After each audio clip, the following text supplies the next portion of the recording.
Oh, ayan na nga, habang umaambon, tapos uulan, aambon. Ito, buwan ng September, wala akong entry dahil nga alam nyo, balisa ako dahil nga, di ba, kapag ka naman nakakaranas ka naman ng lumural sa kapaligiran, apektado, pati yung vlogging, pagko-content ko, hindi ko maharap. So, 3 po yan. So, wag na kayo magtaka kung bakit ang dami yan. Actually, hindi nga lang yan, napaimigay ko na lahat. Wag ka na magtaka dahil, alam mo sa ngalan ng Mercury, Saturday, Sunday, holiday.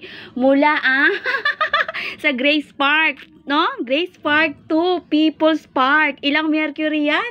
1, 2 sa Bibi, pangatlo sa Fatima, pang-4 doon malapit sa People's Park at sa mismong People's Park 5. Oh, 'di ba? Kaya naman hindi nakakapagtaka na meron sa kada Mercury, meron akong ganyan advantage. Bakit? Bumibili ako at yung nabibili ko at binibigay nila sa kada taon, alam mo importante yung kalendaryo. Kahit ba sabihin natin meron ka na sa cellphone, iba pa rin. Alam mo kung bakit? Mamaya natin sa susunod na video ang kahalagahan na meron kang kalendaryong papel at hindi lang basta-basta papel yan. Marami kang kapakinabangan.